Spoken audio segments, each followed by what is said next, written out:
Mr. Witness, sa panahon na kung saan kabilang ka ng ICFAO at ikaw ay mga nag-audit ng mga ahensya ng gobyerno,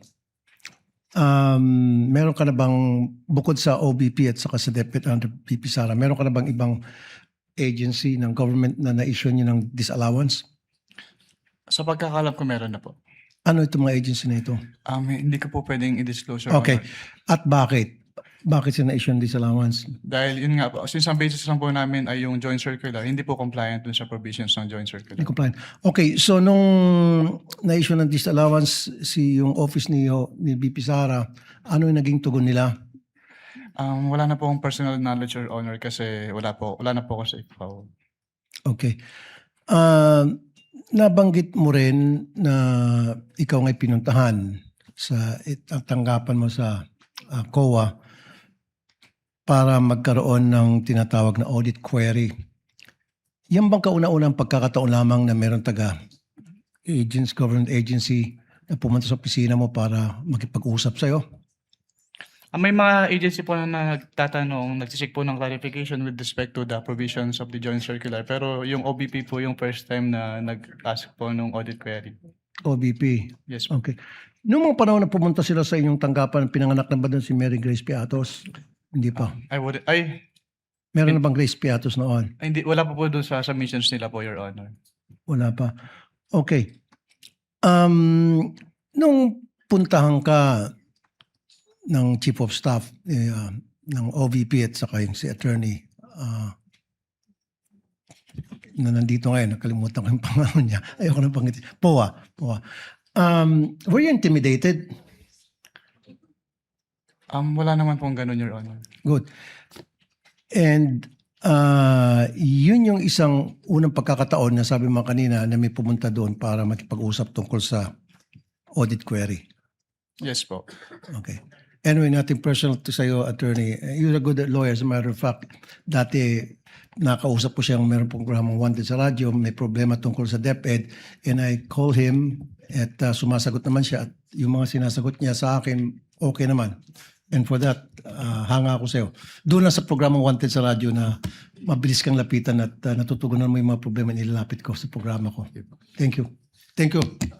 Thank you, Senator Judge Rafi. Mr. Senator Chair. Judge Joel. Mr. Presiding Officer. Yes, what is the pleasure I of don't know if counsel this for is in order, so I would just like to ask if you would allow me to do so. But since I've always been, I was alluded to and references were made to the meeting. If you could just give me maybe 2 minutes to just give context to that meeting. But if I'm not allowed to do so, then I will submit to the ruling of the presiding Unfortunately, counsel, no. That's why I also prohibited them from questioning you or officer. Yes, okay. alluding to you in relation to any question.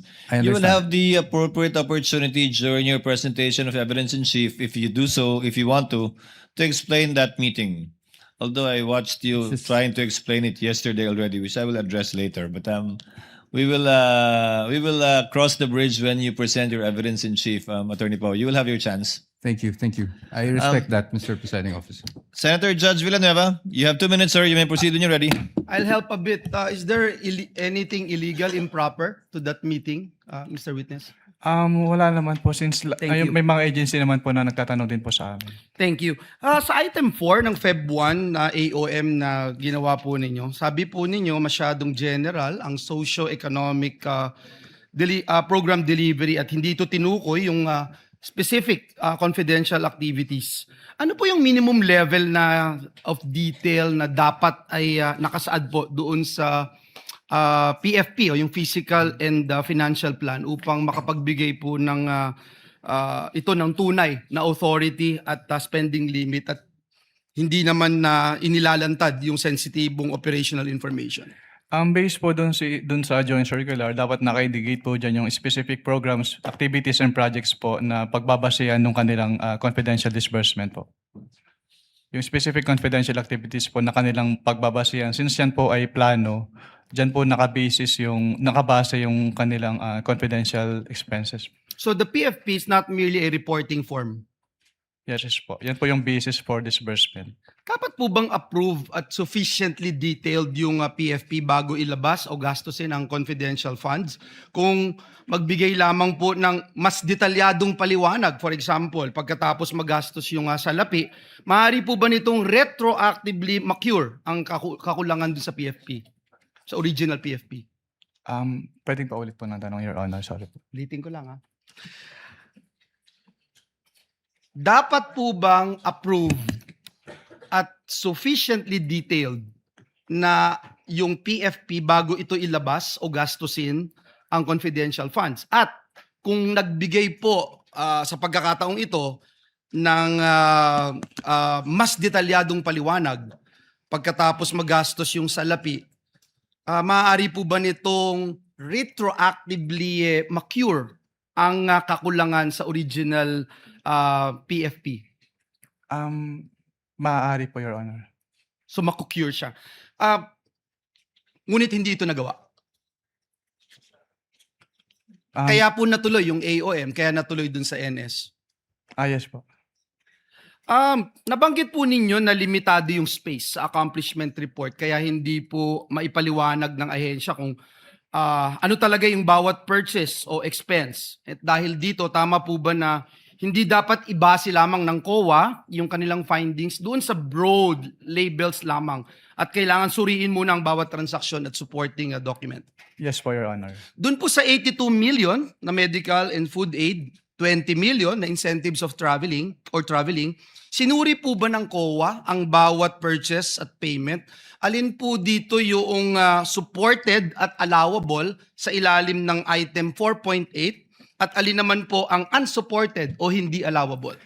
Ang pinagbasehan po namin ng findings yan is yung sinamit po nilang documentary evidence of payments po. Doon po namin in-evaluate if compliant ba yung si OBP dun sa requirements ng Joint Circular. At alin po yung supported at allowable at yung hindi? Wala pong data as of this moment po. So you agree, sir, yung broad labels ng medical and food incentives do not by themselves show the nature. May apologies, Your Honor, pero yung sinabi niyo po pala na provision of medical and food data at yung payment of incentives or traveling are per se, hindi po siya among the allowable expenses po. Yun yung tanong ko. Under Thank you. 4.8. Paki-explain nga po pa. Dahil yung enumeration po under 4.8 na allowable expenses ay exclusive po. So kapag hindi po kasama doon yung kanilang expenditure, hindi na po siya allowed as confidential expenses po. So yung limited space in the accomplishment report may result in incomplete or overly broad descriptions. Would you agree? Yes po. Kaya yung relevant question, Mr. President, is not whether the entire category was allowable or disallowable.